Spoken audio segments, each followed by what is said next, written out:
trabajar y tratar en este periodo de sesiones un tema importante, vital, que ha sido titulado de la siguiente manera: conseguir que las Naciones Unidas sean pertinentes para todos, liderazgo mundial y responsabilidades compartidas para lograr sociedades pacíficas, equitativas y sostenibles. Conseguir que las Naciones Unidas sean pertinentes para todos. Precisamente un objetivo noble, elevado, de lo que el sistema de Naciones Unidas debe ir construyendo a la luz de este siglo XXI. Un siglo XXI de grandes oportunidades. Y estamos seguros, un siglo XXI que marcará la pauta de procesos de liberación humana, de liberación política, de liberación de los pueblos, que tendrán, más temprano que tarde, importantes impactos sobre el devenir de la Organización de Naciones Unidas. Esta Organización de Naciones Unidas nació al calor del final de la llamada Segunda Guerra Mundial, 1945. Y su configuración en el resto del siglo XX expresó los conflictos y las formas de acción posguerra de esos años del mundo bipolar y luego de la caída de la Unión Soviética, los años 90, de un mundo unipolar. Siempre la correlación de fuerzas y el funcionamiento del mundo ha influido directamente sobre la Organización de Naciones Unidas. Y para que la Organización de Naciones Unidas sea pertinente, como es el objetivo de esta 73 Asamblea General, tiene que expresar los anhelos, la forma de ser, la cultura, el pensamiento político, la pujanza y las esperanzas de las mayorías en el mundo. Es por eso que Venezuela hoy viene a decir su verdad. Traigo la verdad de un pueblo luchador, heroico, revolucionario. Traigo la voz de una patria que se ha negado a rendirse a lo largo de la historia. Se ha negado a rendirse a la injusticia, a los imperios, ayer esclavistas y coloniales, hoy igualmente esclavistas neocoloniales. Traigo la voz de un pueblo histórico que se levantó de la resistencia heroica de los aborígenes, de los pueblos originarios, que durante siglos se resistieron a la dominación de los imperios coloniales de los siglos pasados. Traigo la voz del pueblo que tiene el honor de ser la cuna del gran libertador Simón Bolívar, el más destacado líder de la generación de los libertadores de la América, que hace 200 años cumplieron la proeza heroica de fundar un continente, de fundar una región, de fundar un sueño, las repúblicas independientes de esta región del mundo. Un pueblo histórico, Venezuela, que es cuna y a la vez escuela de valores republicanos, que es cuna y escuela de rebeldía, que es cuna y escuela de dignidad, de valores como la igualdad, que es obstinada nuestra patria en la búsqueda de su independencia y de su soberanía a lo largo de los siglos. Esa es la voz que traigo ante este escenario que ha sido testigo de una de las arremetidas más infames y bochornosas que se conozca en los últimos años. Nuestro país es un país acosado, agredido. Ayer, en este mismo lugar, el presidente de los Estados Unidos de Norteamérica arremetió una vez más contra el noble pueblo de Venezuela, enarbolando, como así lo dijo, la doctrina que hace 200 años fundó el imperio de los Estados Unidos y determinó desde entonces lo que iba a constituir luego su papel intervencionista, su pretendido papel de juez, parte y policía del mundo. La doctrina Monroe, sí, aquí en este mismo lugar estuvo el presidente de la nación imperial más poderosa del mundo, los Estados Unidos de Norteamérica, enarbolando la doctrina de James Monroe, quien dijo en su tiempo: América para los americanos, diciendo que el resto de la América tenía que pertenecerle como patio trasero a los intereses ya de élites que dominaban desde Washington la configuración de esta nación, antigua colonia del Imperio Británico. Él enarboló ayer esa doctrina, la doctrina Monroe. Dirían ustedes, ¿por qué la arremetida tan feroz del poder estadounidense a todo nivel, expresado en el discurso del presidente Donald Trump el día de ayer? Es un conflicto histórico. Bastante lo hemos dicho en el mundo, bastante lo conoce nuestro pueblo.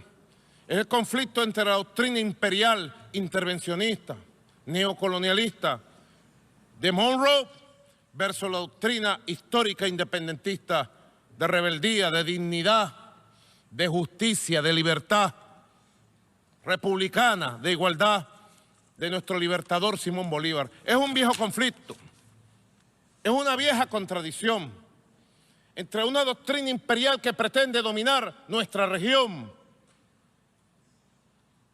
En el siglo XIX se planteaban dominar solo nuestra región.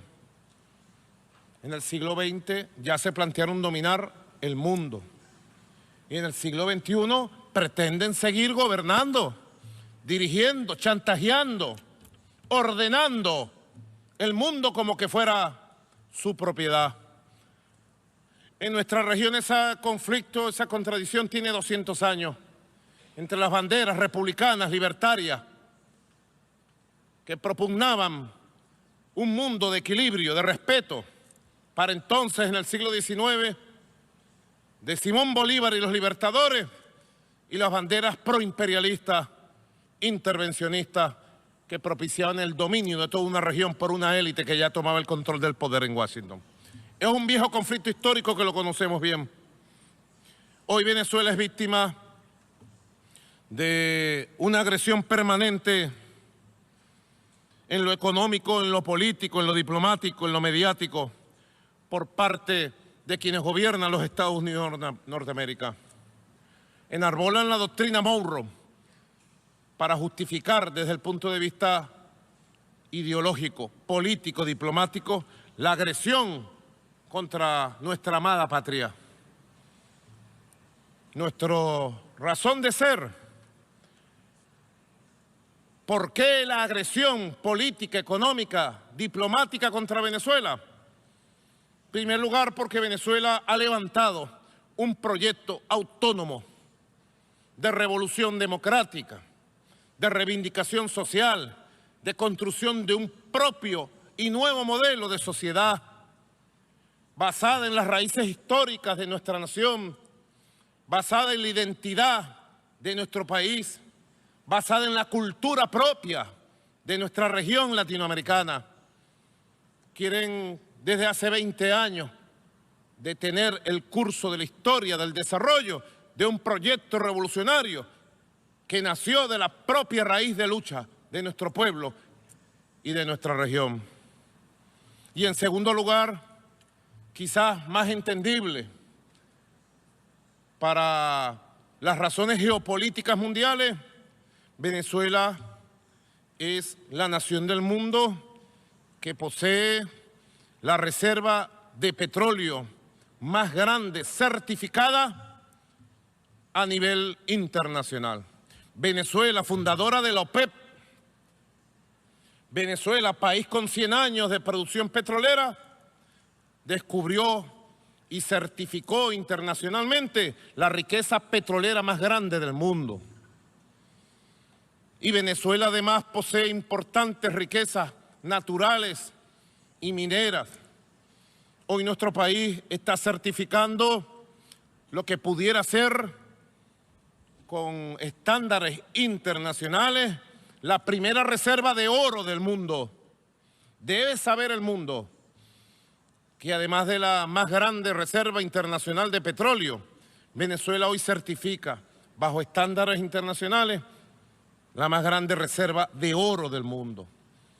Y además Venezuela hoy también certifica lo que va a ser la cuarta reserva de gas del mundo.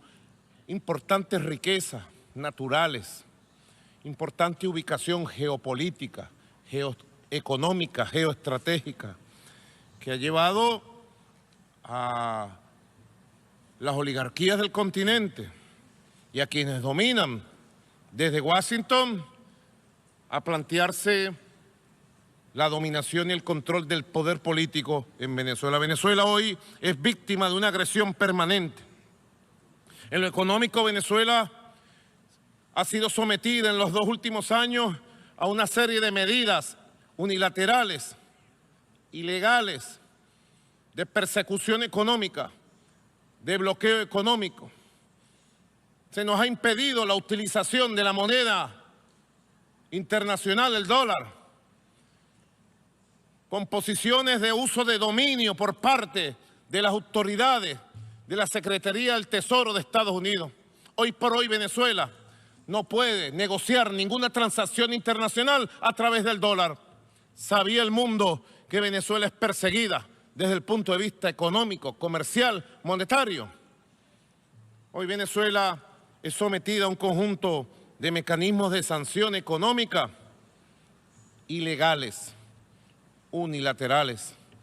Ayer el presidente de los Estados Unidos, precisamente, desde esta misma tribuna, anunciaba nuevas sanciones, pretendidas sanciones económicas y financieras contra nuestro país, precisamente en el santuario de la ley, en el santuario de la legalidad internacional. ¿Sabe el sistema de Naciones Unidas que las sanciones unilaterales, utilizando el dominio, el favor de la moneda y la persecución financiera, se consideran ilegales desde el punto de vista del derecho internacional? Venezuela también es sometida a una agresión permanente en lo mediático. Se ha tratado de construir un expediente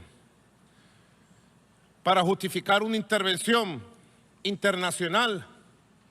Hoy sabemos que es una intervención internacional que se ha pretendido, una intervención militar de control de nuestro país. Se ha construido a nivel mediático mundial un expediente contra nuestro país para pretender una crisis humanitaria que utilice los conceptos de Naciones Unidas para justificar una coalición de países encabezado por el gobierno de Estados Unidos y sus gobiernos satélites en América Latina, que le ponga la mano a nuestro país. Se ha fabricado por distintas vías una crisis migratoria que se cae por su propio peso,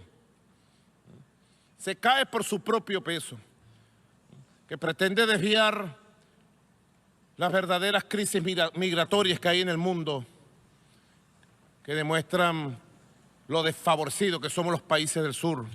La crisis migratoria que hay en América Central, en México, en América Latina, que ha hecho el anuncio de un muro de contención contra nuestros pueblos, un muro de divisiones entre nuestros pueblos. No se quiere hablar y se pretende dar un trato de doble rasero de la situación real de los migrantes latinoamericanos, caribeños, contenidos, perseguidos en la frontera con México, separadas las familias, secuestrados niños enteros, y no se quiere dar respuesta ni visibilizar ese asunto. No se quiere visibilizar la gravedad de la crisis migratoria provocada por la destrucción de Libia por parte de la OTAN, que generó la migración de miles de hermanos africanos, de millones de hermanos africanos y del Medio Oriente, producto de la guerra contra Siria.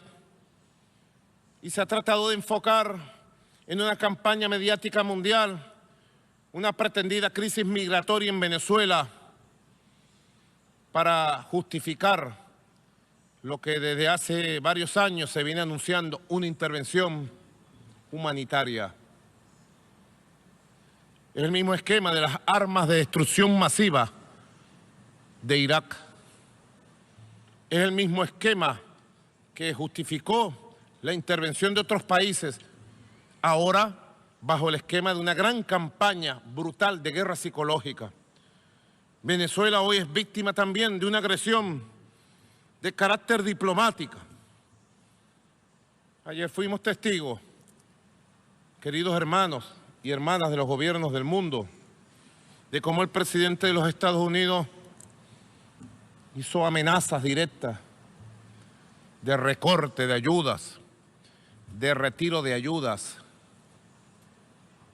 directas del gobierno de Estados Unidos o de bloqueo de ayudas de los sistemas internacionales de apoyo y auxilio para los gobiernos y pueblos del mundo que lo necesitan. Hemos escuchado los discursos de varios gobiernos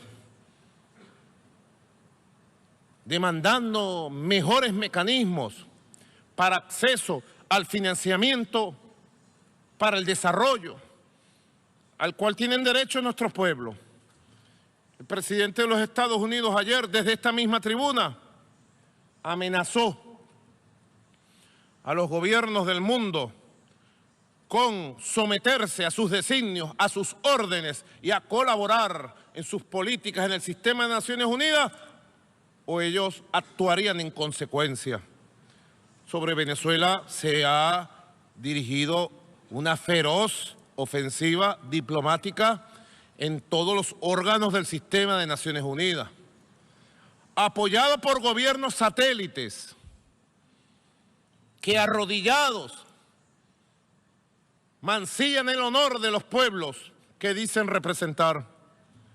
Venezuela ha sido sometida a una agresión permanente en lo político. El pasado 8 de septiembre, el periódico New York Times publicó elementos probatorios de la participación de funcionarios de la Casa Blanca y del gobierno de los Estados Unidos en reuniones para favorecer un golpe de Estado militar y provocar un cambio de gobierno, un cambio de régimen en Venezuela. La investigación publicada por el New York Times, replicada por la revista Times, por el Washington Post y conocida a través de la prensa mundial, sencillamente lo que vino fue a confirmar la conspiración, la agresión permanente de los factores del gobierno de los Estados Unidos contra una democracia constitucional robustecida, una democracia con pueblo como la democracia venezolana. Ya nosotros habíamos denunciado en su momento los intentos de violencia contra la Constitución, los intentos de disturbios y golpes pretendidos de carácter militar contra el gobierno constitucional y revolucionario que por voluntad y voto popular presido en la República Bolivariana de Venezuela. Luego del fracaso anunciado, publicado en las páginas del New York Times, de estos intentos pretendidos de disturbios, violencia de carácter militar, da el New York Times detalles de cómo funcionarios de los Estados Unidos desde Colombia, apoyados por el gobierno de Colombia y la institucionalidad colombiana, se reunieron y ofrecieron su aliento y su apoyo a este intento de cambio de régimen. ¿Puede el sistema de Naciones Unidas, puede la humanidad? Le digo a mis hermanos latinoamericanos y caribeños, ¿puede América Latina y el Caribe aceptar estos métodos que tanto daño hicieron a nuestra región durante todo el siglo XX? ¿Cuántas intervenciones militares, cuántos golpes de Estado, cuántas dictaduras se impusieron durante el largo y oscuro siglo XX latinoamericano y caribeño? ¿Y a quién favoreció? A los pueblos. ¿Qué intereses representó? Los intereses de las transnacionales, los intereses antipopulares, largas dictaduras como la de Augusto Pinochet en Chile, tuvieron que soportar nuestros pueblos por el empeño de las élites estadounidenses y de la doctrina Monroe de negar el derecho que nos hemos ganado a gobernarnos de la forma que sea necesario gobernarnos y de construir sistemas económicos, políticos y culturales propios de la región.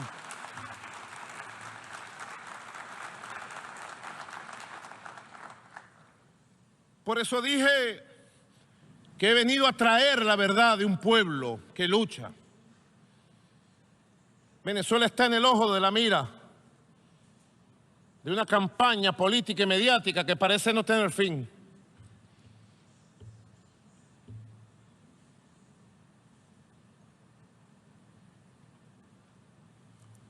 Por eso es que traemos la verdad de nuestra patria a esta honorable Asamblea General de Naciones Unidas. Luego del fracaso publicado y anunciado en el New York Times de estos intentos de cambio de régimen ilegal, inconstitucional, criminal, luego de la elección democrática presidencial del pasado 20 de mayo,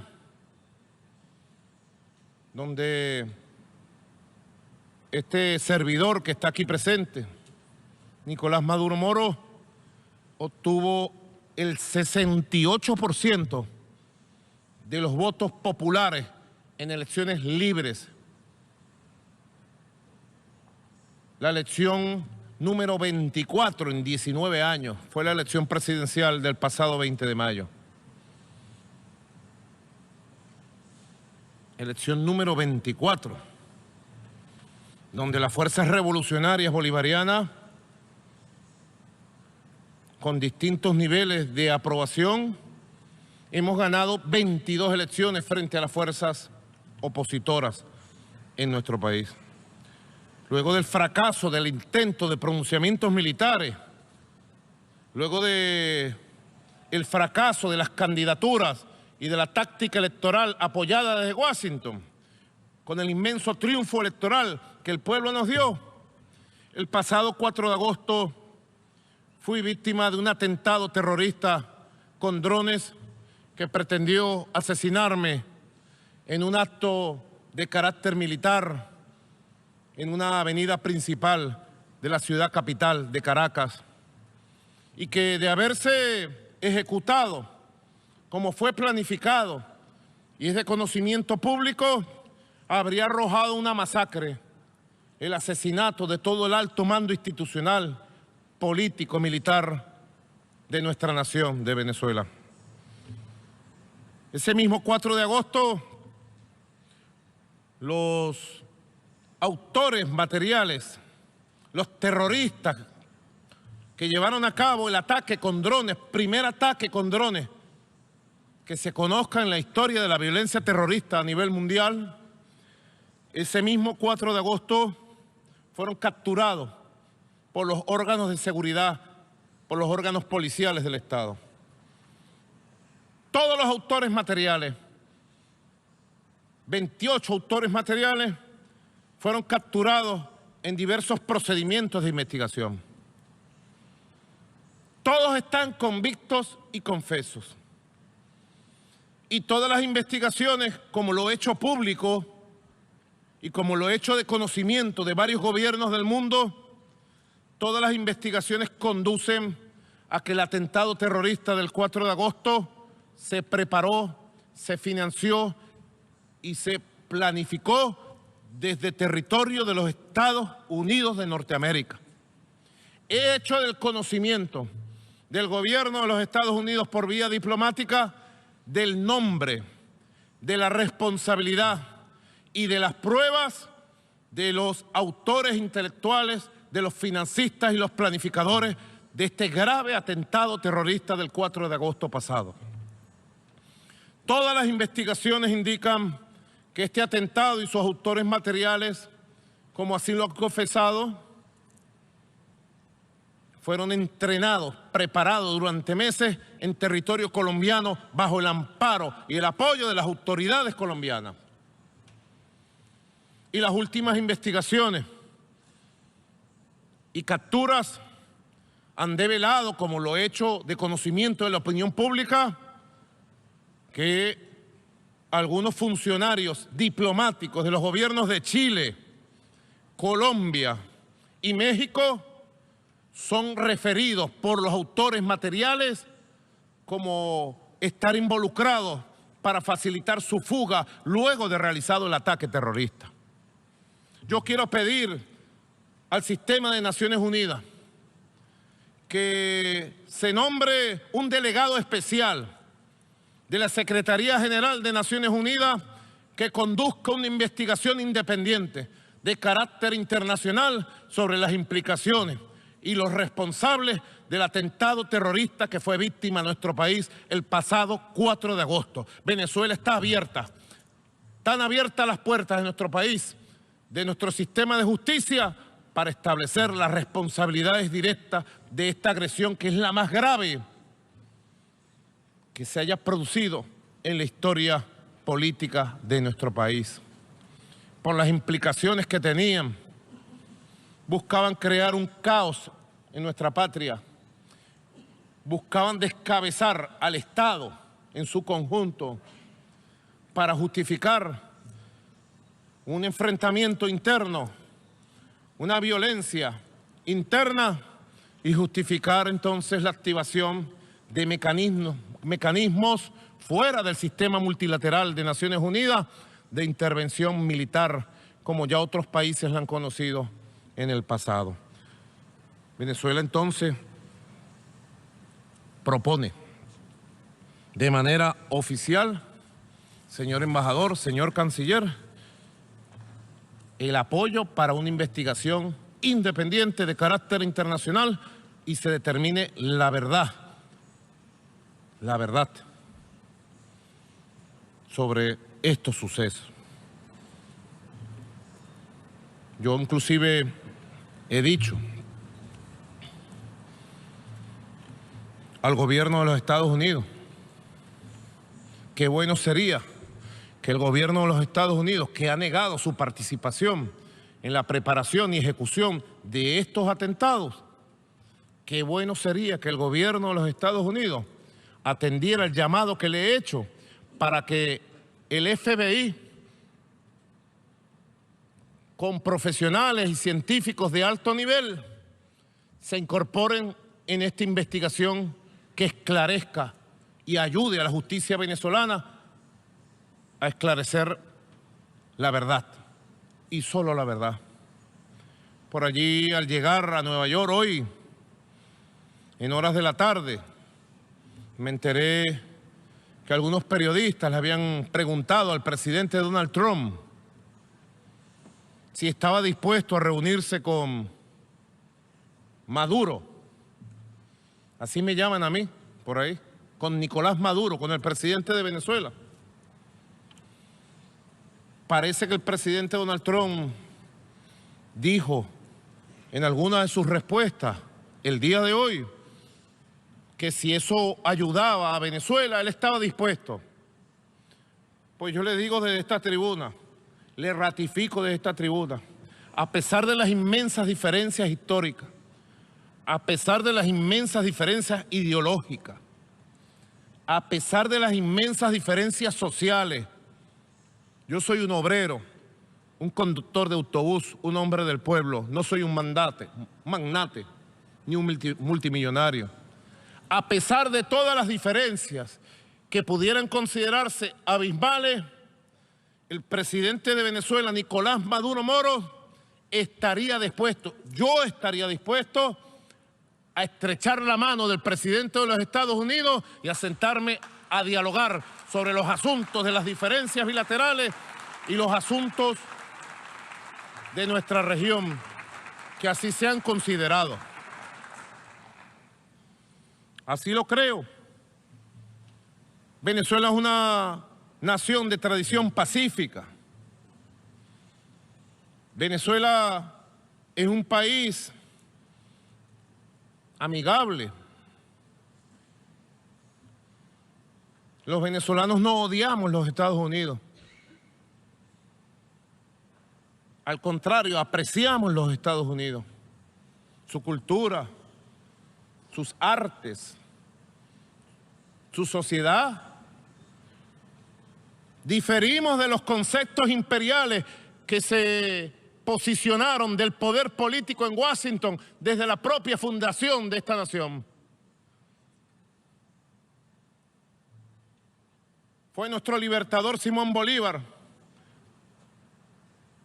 quien dijo en su época, 1826, dijo el libertador Simón Bolívar. Desde entonces dijo, ya casi como un profeta, los Estados Unidos de Norteamérica parecen destinados por la providencia a plagar la América de hambre y miseria en nombre de la libertad. Simón Bolívar, 1826. Una visión de profeta. Difícil ver tan temprano lo que fue el devenir de la historia ya en el siglo XX. ¿Que tenemos diferencias? Presidente Donald Trump, claro que las tenemos. Pero son los diferentes los que deben dialogar. Son los que tienen diferencias en este mundo los que tienen que poner sobre las mesas su buena voluntad y su capacidad de palabra. Ha dicho el presidente Donald Trump que está preocupado por Venezuela, que quiere ayudar a Venezuela. Bueno, yo estoy dispuesto a hablar con agenda abierta sobre todos los temas que quiera hablar el gobierno de los Estados Unidos. Con humildad, con franqueza, con sinceridad. Venezuela enarbola como presidente del movimiento de países no alineados las banderas del diálogo de civilizaciones.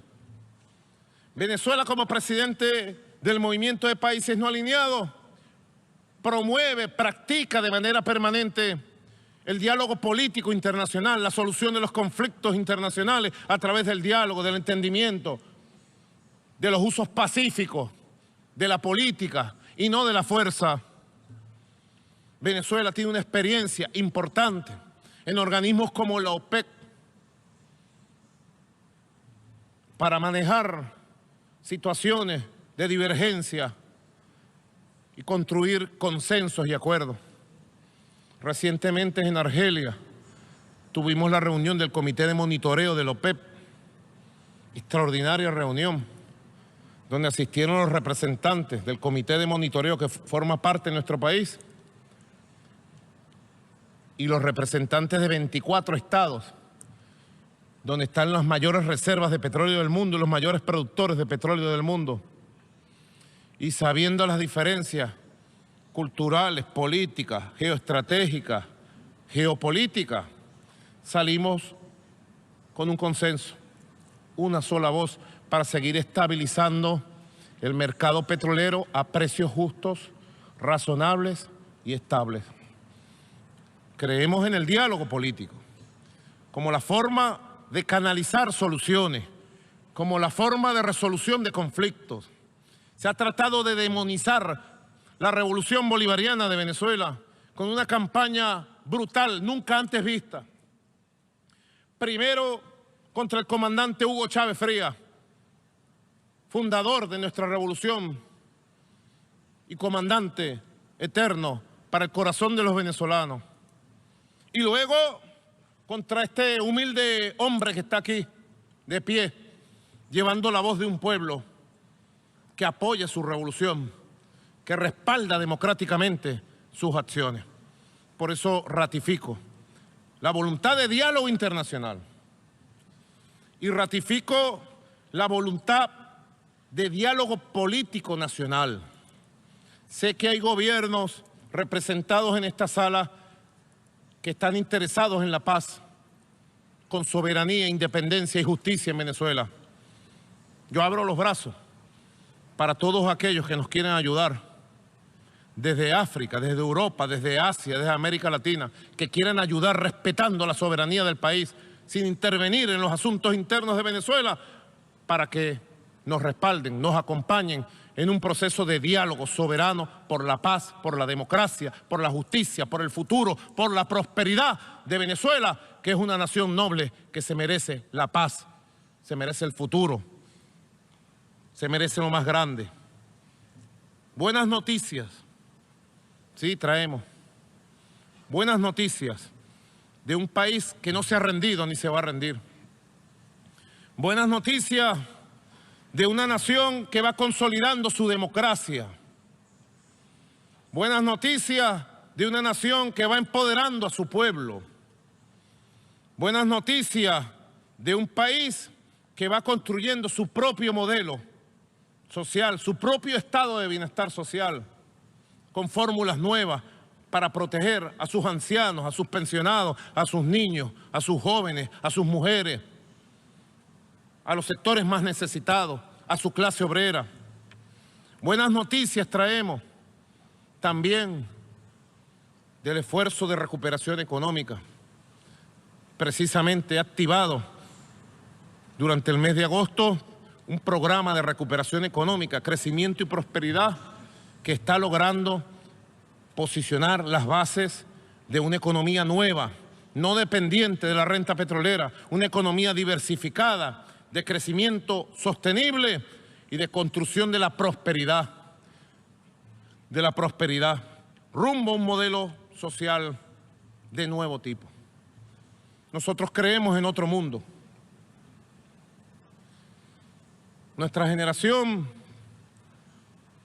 vio pasar e irse el llamado mundo bipolar de dos bloques, la llamada Guerra Fría para entonces, que parecieran algunos querer traer nuevamente en sus ataques a China, a Rusia y a países modestos como Venezuela.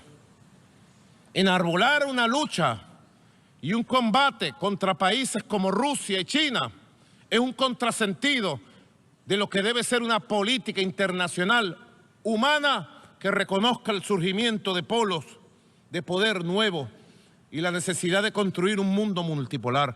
Venezuela es un país que propugna y se compromete en la construcción de un mundo pluripolar, multicéntrico, donde las distintas regiones, África, América Latina, el Caribe, Asia, Europa, América del Norte, podamos convivir en equilibrio y en paz, respetando la cultura, la religión, la idiosincrasia, la identidad y las formas de ser en la economía y en la política. No hay un solo modelo económico, No podemos permitir que se nos quiera imponer un modelo económico único, un pensamiento único. No podemos permitir que se nos quiera imponer un modelo cultural único, un modelo político único. Se quiera uniformar en un solo pensamiento a la humanidad. No, reivindicamos la diversidad cultural, religiosa, política de la humanidad, de este mundo. Y por eso propugnamos el surgimiento de ese mundo desde el movimiento de países no alineados. Surgimiento de un mundo de justicia. Asumimos y declaramos nuestra solidaridad con el pueblo árabe de Palestina. La justicia en Palestina tendrá que llegar para respetar sus territorios históricos establecidos en el año 1967 por esta Organización de Naciones Unidas. Llevamos nosotros la bandera del pueblo palestino. Respaldamos el llamado de Naciones Unidas para que cese el bloqueo infame, criminal de 50 años contra el pueblo de Cuba. Ya basta que métodos anacrónicos de una época se quieran seguir aplicando contra el pueblo de Cuba y ahora se pretendan y se apliquen contra otros pueblos como el pueblo venezolano. Así que alzamos nuestras dos manos para votar la resolución de Naciones Unidas que en los próximos días se llevará a cabo para rechazar el bloqueo y la persecución económica financiera contra Cuba y exigir su inmediato levantamiento. Su inmediato levantamiento. Es un mundo por construir. Es un mundo por hacer. Hace 200 años, nuestra región estaba plagada de colonias y de esclavismo, de injusticia. Hace 100 años pugnábamos como pueblo por la libertad. Y hoy, en el siglo XXI, ha llegado el momento, ha llegado la oportunidad, sin lugar a dudas, desde la República Bolivariana de Venezuela, desde las ideas revolucionarias de Simón Bolívar, desde el ejemplo, el legado del comandante Hugo Chávez. Sí, el ejemplo, el legado del comandante Hugo Chávez, todavía su voz resuena aquí, en este salón, exigiendo justicia, justicia y justicia para el mundo. Exigiendo que cesen las prácticas imperiales, las prácticas de las amenazas, las prácticas de la coerción y la extorsión contra los pueblos. Hoy nosotros podemos decir, hemos pasado 20 años de revolución. Los últimos 3 años han sido los años más duros de acoso, de agresiones, de arremetidas. Pero yo puedo decirlo hoy, 26 de septiembre del año 2018. Hemos aguantado arremetidas políticas, mediáticas, diplomáticas, económicas, financieras, persecuciones. Y les puedo decir a ustedes, hoy Venezuela está más fuerte que nunca. Hemos sabido resistir y sacar fuerza de nuestra propia entraña histórica para hoy estar de pie, victoriosos y dispuestos a seguir avanzando en la construcción de un modelo social propio, el de la revolución socialista del siglo XXI. Lo decimos a los 4 vientos. Es una revolución nueva de independencia, de dignidad, de justicia. Hoy estamos más fuertes que nunca. Sí, fuimos testigos hace 2 días del homenaje a Nelson Mandela. Hablar de Mandela es hablar de rebeldía. Se ha tratado de dibujar un Mandela bobo, un Mandela que no luchó. Mandela es rebeldía contra la injusticia, es valentía, es coraje, es reto a los opresores. Nosotros nos sentimos seguidores del legado de Nelson Mandela y de los grandes líderes africanos. que han enarbolado la lucha de la igualdad, de la justicia, contra el esclavismo, el racismo, el colonialismo en todas sus formas. Veíamos el homenaje a Nelson Mandela y dijimos, ¿cuánto ha cambiado este mundo? Apenas hace 30 años, Mandela era considerado un terrorista por el Congreso de los Estados Unidos y los gobiernos norteamericanos. Apenas hace unos años todavía Nelson Mandela estaba en la lista de sancionados.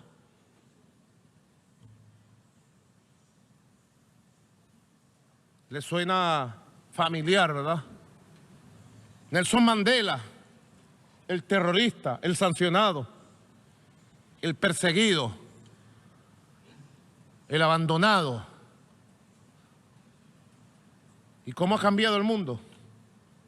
Hoy Nelson Mandela es una bandera que abrazamos con amor, que abrazamos con convicción.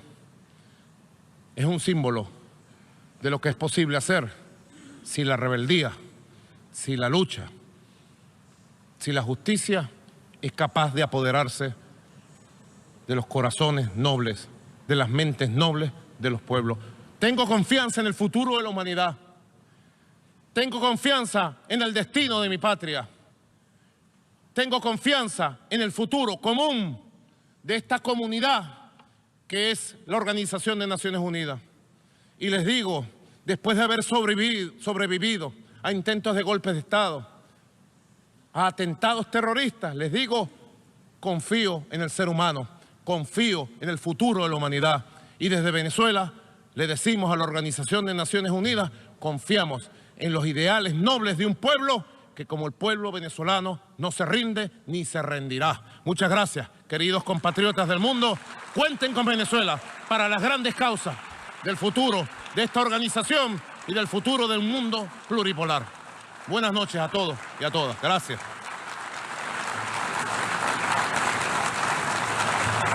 Pues ahí estaban las declaraciones del presidente de Venezuela, Nicolás Maduro, en la sede de Naciones Unidas, a donde llegaba sorpresivamente esta tarde del miércoles, precisamente cuando 5 países de la región firmaban para que se lleve a cabo una investigación contra Nicolás Maduro y su gobierno en la Corte de La Haya. Yo creo que el titular que podríamos decir es que está dispuesto a estrecharle la mano a Donald Trump y a llegar a una conversación con él. Lo que ha dicho es que nada más aterrizar en la capital de los Estados Unidos, bueno, en Nueva York, se enteraba por un grupo de periodistas de que Donald Trump le había dicho a algunos de esos periodistas que le preguntaban si estaría dispuesto a reunirse con el presidente de Venezuela, con Nicolás Maduro, que Donald Trump había dicho que sí, que estaría dispuesto a hablar con él. Pues dice que él aprovechaba esa tribuna, Joely, precisamente para ratificar que él también estaría dispuesto a sentarse y estrecharse la mano con Donald Trump. Ha dicho que lo importante son las diferencias y que cuando hay diferencias lo que hay que hacer es dialogar y poner sobre la mesa su voluntad de palabra. Ha dicho que la agenda está abierta, ha dicho que está dispuesto a hablar de todos los temas con sinceridad y con honestidad. Ha dicho, abro los brazos para todos aquellos que nos quieran ayudar también respetando la soberanía del país, pero sin intervenir en los asuntos del país. Yo creo que ese quizás es el punto a resaltar de entre todos los puntos que ha ido tocando Nicolás Maduro a lo largo más de esta hora que ha estado dando su discurso en la sede de Naciones Unidas. Está en la mesa puesta esta propuesta para hacer una cumbre Trump-Maduro, toda vez que el presidente de Venezuela lo ha expuesto en el pleno de la Organización de Naciones Unidas, y por la mañana el presidente de los Estados Unidos decía ante la prensa que lo acompañaba que él estaría dispuesto a reunirse con el mandatario venezolano en caso de que él quisiera.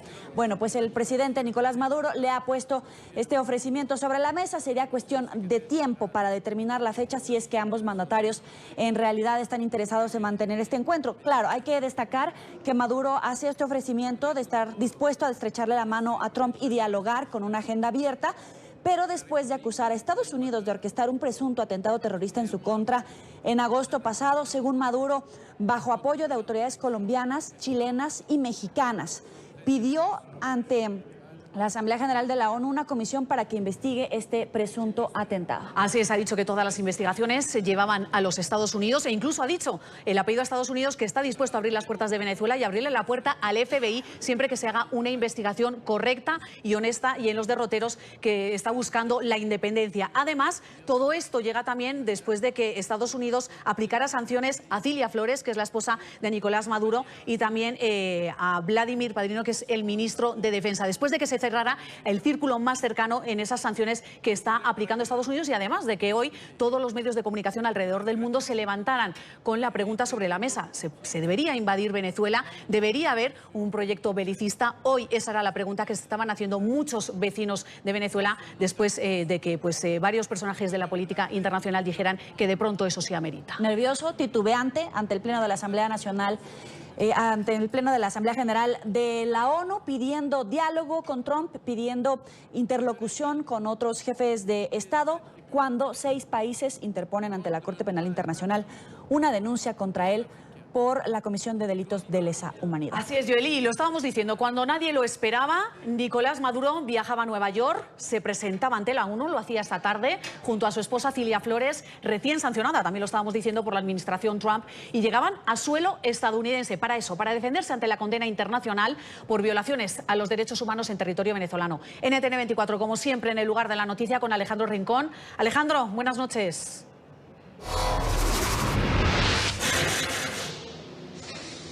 Hola Eva, Joely, televidentes del canal de las Américas. Hay otra frase que ustedes no pueden dejar pasar desapercibida y que posiblemente a futuro pueda llegar a pasarle factura a Nicolás Maduro. Hoy estamos más fuertes que nunca. Una aseveración que hace sobre todo con énfasis Nicolás Maduro en un momento cuando la comunidad internacional ha denunciado en distintas oportunidades cómo es una crisis humanitaria la que está devastando prácticamente al país. Estas declaraciones sin duda alguna marcan un importante contexto de lo que en pocos minutos vamos a tratar de obtener un desarrollo. ¿Por qué? Viene una conferencia de prensa aquí ante todo el cuerpo de medios de comunicación internacionales que estamos esperando ya la llegada de Nicolás Maduro. Para ustedes también hemos preparado un informe adicional donde les contamos más sobre lo que ha sido esta visita de Nicolás Maduro a la sede general de Naciones Unidas luego de 2 años de ausencia. Ha sido blanco de todas las críticas. Hemos urgido al gobierno y al pueblo venezolanos a que resuelvan su crisis. La magnitud de ese éxodo no tiene precedentes en nuestra región. La comunidad internacional ha puesto la mira sobre la profunda crisis que golpea a Venezuela. Na América do Sul, en Sudamérica todo el mundo es consciente de que estamos experimentando actualmente una ola migratoria de grandes proporciones. Hoy el socialismo ha llevado a la bancarrota a esta nación que era rica por el petróleo y ha llevado a su pueblo a la pobreza absoluta. Es por eso que a pesar de que semanas atrás puso en duda su asistencia, hoy Maduro tomó un vuelo directo a Nueva York para asistir a la Asamblea General de la ONU. Vengo cargado de emoción, de pasión, de verdades, para que el mundo entero sepa que Venezuela está de pie. Y a su lado, en todo momento, Cilia Flores, quien fue sancionada por Estados Unidos. La primera dama, junto con otros funcionarios, hizo parte del más reciente paquete de sanciones que impuso la administración Trump, cerrando aún más el cerco contra la cúpula del régimen. Maduro aterrizó en la Gran Manzana pasada la 1 de la tarde, hora local, y minutos después haría su ingreso en el edificio de Naciones Unidas ante la mirada expectante de medios de comunicación y funcionarios. Bienvenido a la ONU, presidente Maduro. Bienvenido a la ONU. Expectativa que creció aún más cuando las cámaras lo enfocaban previo a su intervención en el Pleno de la ONU. Mientras Nicolás Maduro y Cilia Flores se encontraban en el interior de la Organización de Naciones Unidas, enfrente de la sede del organismo internacional, un conjunto de civiles venezolanos que se dieron cuenta de la llegada de Nicolás Maduro aquí a la ciudad de Nueva York, pues decidieron organizarse rápidamente para emprender una acción de protesta en contra de él.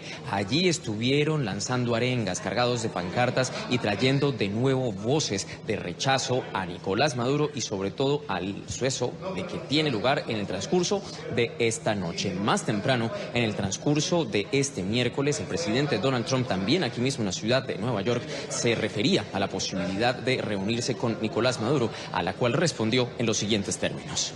Vamos a cuidar de Venezuela. Lo que está pasando allí es una vergüenza. Si está aquí, si quiere reunirse, bueno, no estaba en mi mente, no estaba dentro de mis planes, pero si pudiera ayudar a la gente, para eso estoy aquí. A esas declaraciones entregadas por el presidente Donald Trump también hizo una respuesta ya Nicolás Maduro. A pesar de las inmensas diferencias históricas, a pesar de las inmensas diferencias ideológicas, a pesar de las inmensas diferencias sociales, yo soy un obrero, un conductor de autobús, un hombre del pueblo, no soy un magnate, ni un multimillonario. A pesar de todas las diferencias que pudieran considerarse abismales, el presidente de Venezuela, Nicolás Maduro Moro, estaría dispuesto, yo estaría dispuesto a estrechar la mano del presidente de los Estados Unidos y a sentarme a dialogar sobre los asuntos de las diferencias bilaterales y los asuntos de nuestra región, que así sean considerados. Interrogante clave por el momento luego de la intervención de Nicolás Maduro. ¿Cuál va a ser la reacción de Donald Trump? ¿Le responderá o no de forma positiva? ¿Habrá cumbre entre Trump y Maduro? Bueno, Nicolás lo ha planteado ya y ahora estamos por ver cuál va a ser la respuesta del propio presidente de los Estados Unidos. En cualquier minuto, Nicolás Maduro estará haciendo su tránsito hacia la sala de prensa, en donde estaremos haciendo el seguimiento a estas y otras importantes cuestiones que la prensa internacional tendrá la oportunidad de hacer directamente a él para ver qué respuesta tiene a todos los medios de comunicación tras este discurso que ha entregado. Todo lo que tenemos para ustedes por ahora desde la sede general de la ONU. Continúen con más en el informativo.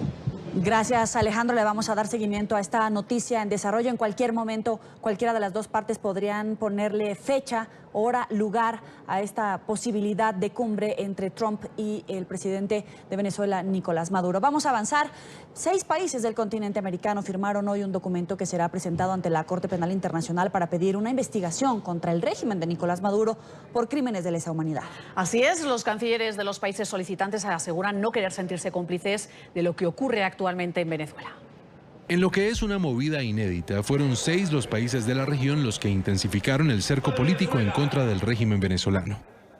5 países latinoamericanos, Argentina, Colombia, Chile, Paraguay y Perú, más Canadá, presentaron este miércoles una solicitud oficial a la Corte Penal Internacional. Su objetivo, que se investiguen los presuntos crímenes de lesa humanidad de los que sería responsable el gobierno de Nicolás Maduro. La carta sellada por los líderes de los respectivos países fue presentada en los márgenes de la Asamblea General en Nueva York. NTN 24 obtuvo las reacciones de los cancilleres. Hay que crear condiciones para que haya nuevamente democracia y libertad. Hay que crear condiciones en el mundo para efecto de que sea posible hacerle frente a la peor crisis migratoria que haya vivido la región durante toda su historia. Esto es lo que constituye para nosotros la materia a ser investigada, porque de comprobarse, como tenemos todos los que estamos en esta sala, diversos elementos sobre ello, quedaría claramente configurado los crímenes de lesa humanidad. Que permanecer impasibles, indiferentes o especulativos ante esta realidad podría tener ribetes de complicidad. La situación en Venezuela continúa deteriorándose.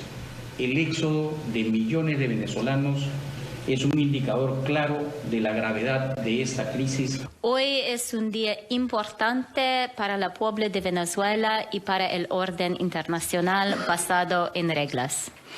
La misiva va acompañada de informes elaborados por expertos internacionales en los que se reportan ejecuciones extrajudiciales, torturas y detenciones arbitrarias.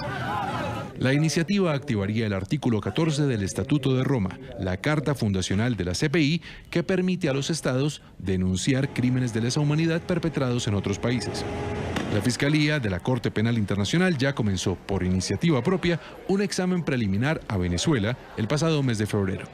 En el programa La Noche, el canciller de Colombia, Carlos Holmes Trujillo, aseguró que los 6 países que denunciarán a Nicolás Maduro ante la Corte Penal Internacional agotarán todas las instancias internacionales hasta que se restablezca la democracia en Venezuela.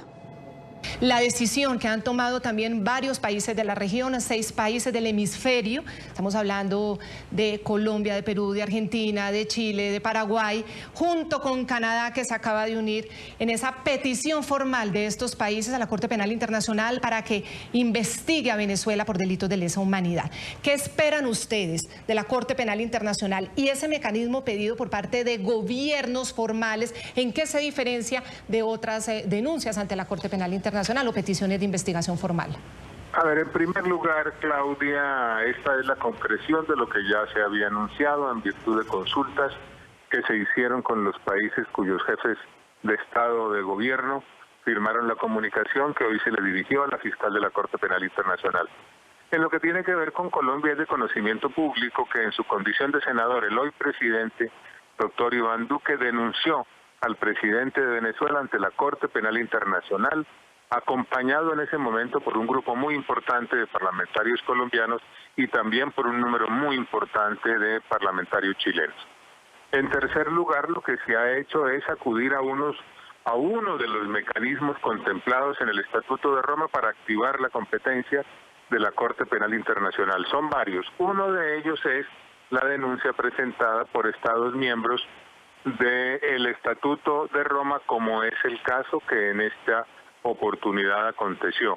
Y en cuarto lugar, lo que han hecho es respaldar las investigaciones realizadas por la Organización de Estados Americanos, por la Comisión Interamericana de Derechos Humanos y por el Consejo de Derechos Humanos de Naciones Unidas, en las cuales se da cuenta de posibles comisiones de gravísimos delitos. Y en quinto lugar, el objetivo de ese respaldo a esos documentos, a esas investigaciones, es pedir que después de que se analice la situación y las informaciones por parte de la Fiscalía de la Corte Penal Internacional se proceda a abrir la investigación para que de esa investigación se deriven las responsabilidades del caso en cabeza de una o de varias personas, dependiendo de lo que sea el desarrollo de las investigaciones que adelante la Corte Penal Internacional.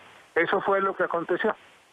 Entonces se busca de alguna manera la presión de la justicia penal internacional, señor canciller, para que esto desemboque en el futuro y ojalá cercano en una detención o una orden de captura contra Nicolás Maduro. Es que ¿qué otras opciones le van quedando al pueblo venezolano? Porque está atado al poder, se queda en el poder y no hay una salida a la vista. No, lo que se está buscando es que se actúe conforme a un instrumento internacional que ha sido suscrito por muchos estados en el mundo y del cual se desprenden unas obligaciones propias para la Corte Penal Internacional, que nació para efecto de impedir la impunidad de gravísimos delitos, es decir, de aquellos que están contemplados en el Estatuto de Roma. Eso es lo que se pide, que se ponga en marcha ese mecanismo de conformidad con las normas internacionales que fueron acatadas suscribiendo el estatuto por varios países.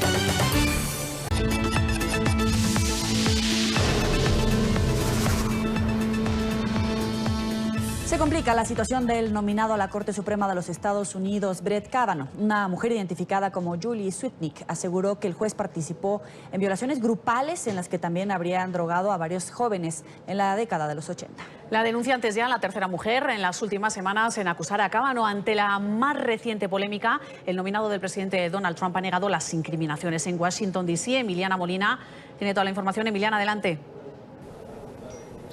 Buenas noches. El mandatario estadounidense Donald Trump acusa a Michael Avenatti, el abogado de la tercera víctima de acoso sexual supuestamente por parte de Brett Kavanaugh, el nominado a la Corte Suprema, de hacer falsas acusaciones. Esto después de que precisamente saliera a luz esta tercera víctima, que es clienta de Avenatti.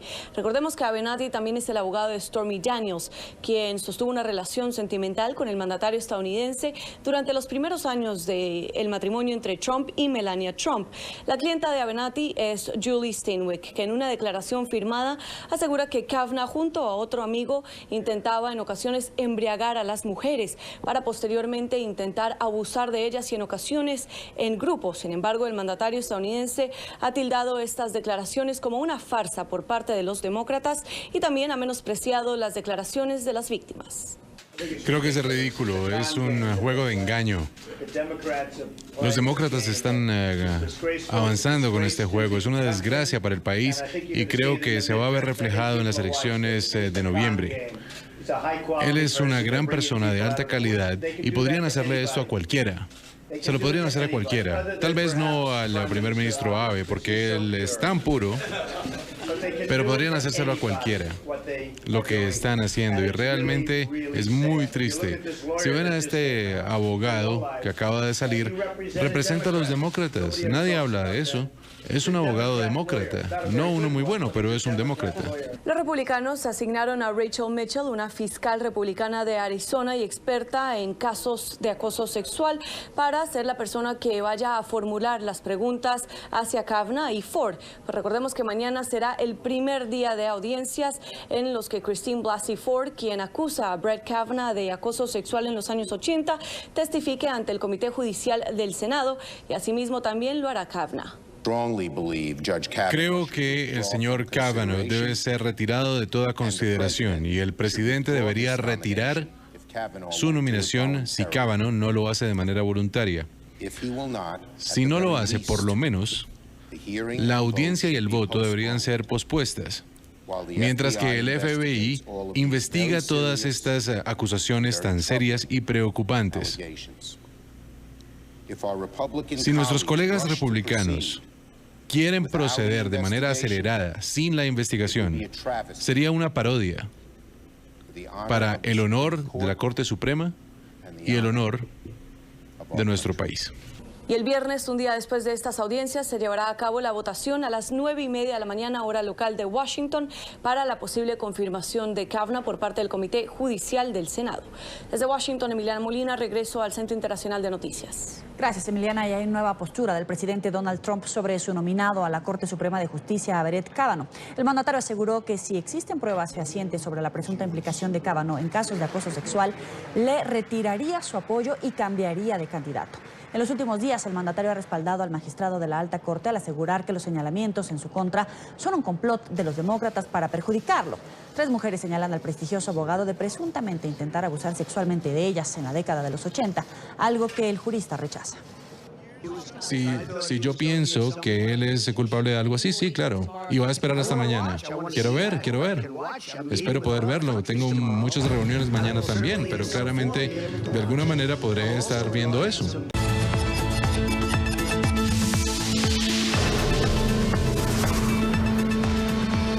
El Fondo Monetario Internacional vuelve a inyectar oxígeno a Argentina. 3 meses después de aprobar un rescate financiero por 50.000 millones de dólares, el organismo dirigido por Christine Lagarde ha sumado este miércoles otros 7.000 millones de dólares al paquete original y ha adelantado además los plazos de entrega.